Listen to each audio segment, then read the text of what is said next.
Bom dia, pessoal, sejam bem-vindos, guerreiros e guerreiras ao Bom Combate. A nossa missão de hoje será analisar o primeiro episódio da nova produção da Brasil Paralelo, com o título Amada e Ultrajada, o Exército na História do Brasil. O título do primeiro episódio é chamado O Precursor da Liberdade. Para mim, eu considero o react mais completo que o canal Bom Combate fez até agora. E antes de tudo, pessoal, eu gostaria de reafirmar que acompanho e apoio o trabalho da BP. Isso já há muito tempo. E os seguidores do canal sabem que já indiquei várias vezes o trabalho da Brasil Paralelo. Só tem elogios para as excelentes produções criadas por eles. Quando nos propomos a fazer um react, é porque o canal Bom Combate nasceu com a proposta de trazer para o nosso público a visão dos militares, naturalmente na medida da nossa experiência. E eu não poderia ficar indiferente a uma produção que fala dos militares brasileiros. Todos prontos? Ao Bom Combate, já!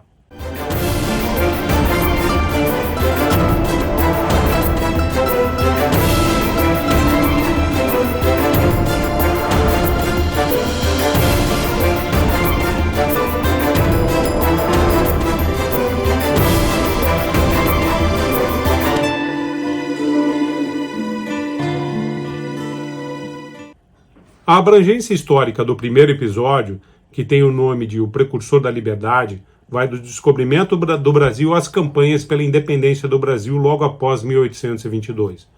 Como eu já disse, a qualidade das produções da BP tem melhorado cada vez mais, e este episódio, que começa com o resgate da história das conquistas portuguesas, é muito bem feito. A mensagem valoriza a nossa história, notadamente militar, ou seja, um pequeno país católico da Europa, com gente valente, que se projeta para o mundo, e nós, brasileiros, somos herdeiros deste povo. Então, para mim, as produções da BP têm um diferencial de valorização da formação do Brasil que é extremamente positivo. E eu torço para que isso ajude a tirar essa zica, que é a síndrome de vira-latas que muitos têm ao contar a história do Brasil. E quem quiser se aprofundar mais no assunto sobre as conquistas portuguesas, indico com ênfase uma das primeiras grandes produções da BP, que é Brasil, a Última Cruzada, que traz ensinamentos pouco conhecidos sobre a história portuguesa. Voltando à nossa análise, o primeiro comentário que eu gostaria de fazer é quando a Batalha de Guararapes é citada.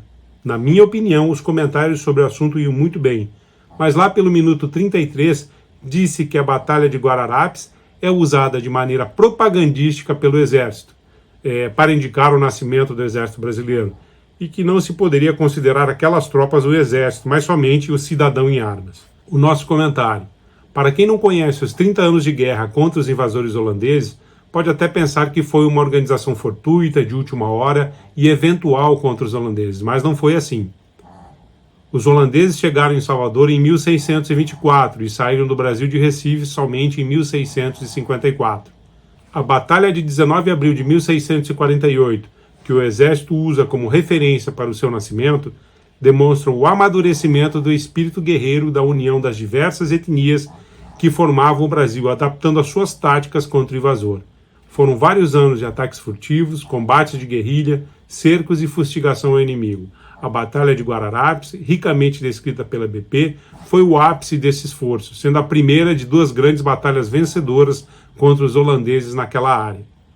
Lembrando que naquela época, século XVII, não existia serviço militar obrigatório no Brasil, o qual só foi implementado no Brasil 270 anos depois, em 1917, bem como não havia a organização hierárquica e funcional que existe hoje nas Forças Armadas.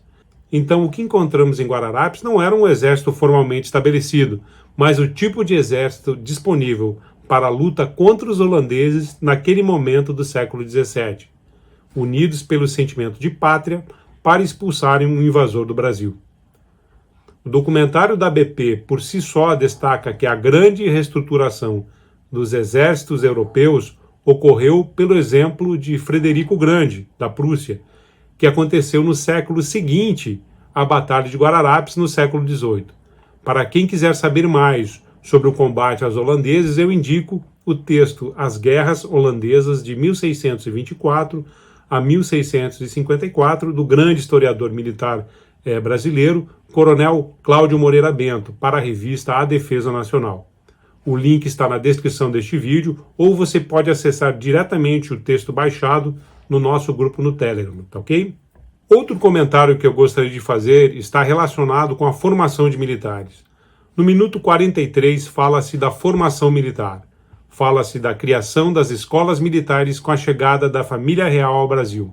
O que não é comentado e podemos referenciar com o livro que trata da modernização do Exército Brasileiro no início do século XX, do historiador militar Coronel Juvencio Saldanha Lemos, nesse livro o Coronel Juvencio destaca que as escolas criadas pela família real tinham uma dupla função de formar oficiais e engenheiros, naturalmente pela necessidade de profissionais com formação de nível superior, mas que na prática esses educandários de militar só tinham um nome. Seu regime era absolutamente paisano e o currículo estritamente científico. Formavam engenheiros, a maioria partia para a vida civil após diplomados. Isso só foi mudar com as transformações que o Exército passou no início do século XX, que a gente pode ver no livro do Coronel Juvencio Saldanha Lemos. O link para adquirir o livro, é o livro lançado recentemente pelo Coronel Juvencio, está na descrição do nosso vídeo. A modernização do Exército Brasileiro no início do século XX, na loja virtual da Bibliex. E como último comentário deste episódio, ao se falar sobre os combates pela independência, ressalto positivamente a citação sobre Maria Quitéria, uma das heroínas do Exército, Caxias como tenente e Tamandaré como alferes. É a Brasil Paralelo valorizando os nossos heróis, então eu só tenho a agradecer à nossa BP. Nesta parte da história, eu senti falta de duas referências que demonstram a real dificuldade pelo que estava passando o Império Brasileiro para consolidar a sua independência. Dom Pedro I foi obrigado a contratar mercenários irlandeses e alemães para as lutas internas, os quais ficaram ativos de 1824 a 1830, que após dispensados, os irlandeses voltaram para sua terra e os alemães tornaram-se a primeira onda migratória de alemães no Brasil e que agora comemora 200 anos. Podemos utilizar como referência o livro Os Mercenários do Imperador, do Coronel Juvencio Saldanha Lemos. O link para a sua aquisição também está na descrição deste vídeo. E quanto à Marinha, houve a necessidade de contratação do almirante inglês Thomas Cochrane, que foi uma referência para a Armada Brasileira que nascia. Em 13 de março de 1823, Cochrane chegou ao Rio de Janeiro, onde foi formalmente convidado por Dom Pedro I para comandar a recém-criada Marinha Imperial, com o propósito de expulsar as tropas portuguesas que ocupavam o norte e o nordeste. Receberia o título de primeiro-almirante. Sob o seu comando, a esquadra imperial, em 6 meses de campanha, expulsou os portugueses, militarmente mais fortes da Bahia, e os perseguiu pelo Atlântico, e conquistou todo o norte e nordeste. Recebeu de Dom Pedro I os títulos de Conselheiro Privado do Império e de Marquês do Maranhão.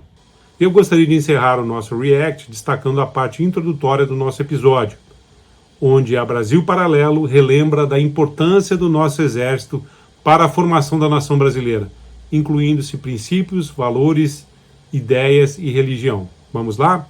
Esses enunciados, que podem ser considerados basilares na ligação entre o exército, o povo e a pátria, são importantíssimos para a nossa análise da produção da Brasil Paralelo. A história de um povo é marcada por suas lutas. Foi na guerra que se forjaram muitas nações. A paz do futuro é feita com as glórias do passado, e os militares são determinantes nessa missão. O patriotismo é uma das faces de um grande exército. O exército brasileiro é o agente político mais influente da história do país.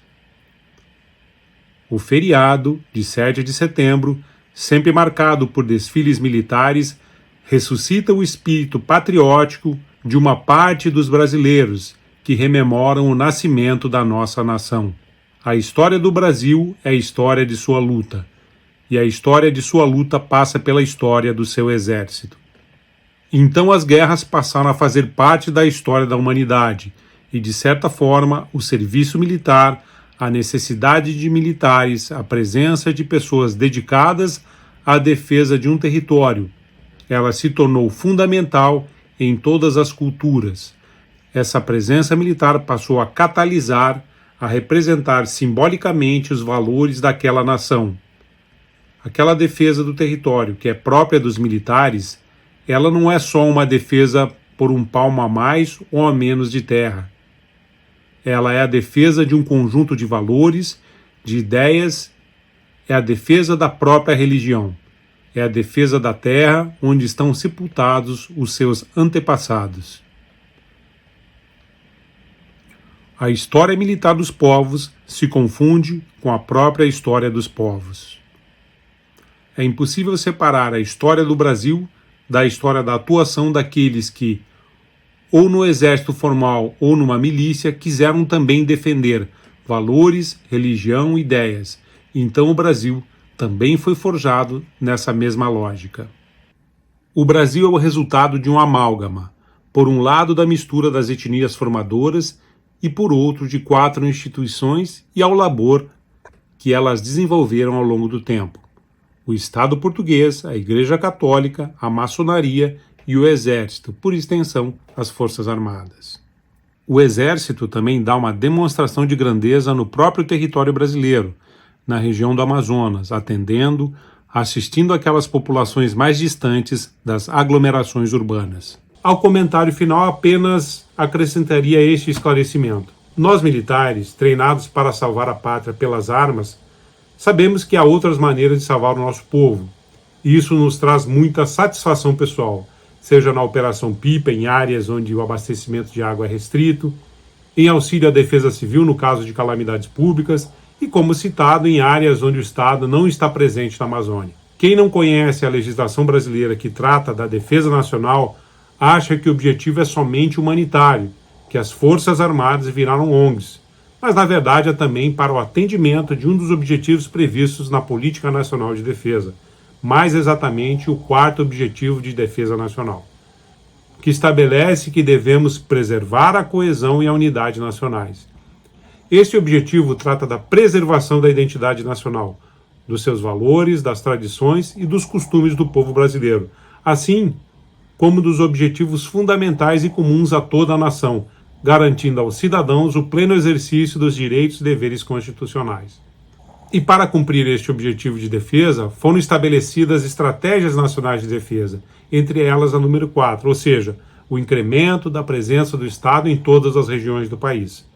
Significa o compromisso do poder público no sentido de se fazer presente, inclusive nas áreas menos favorecidas do país, para atender às necessidades básicas da população, promovendo a integração e a cidadania e consolidando a identidade nacional. Aí somamos as ações estratégicas de defesa, aperfeiçoar o serviço militar obrigatório, intensificar a presença de diversos setores governamentais nas áreas estratégicas de baixa densidade demográfica.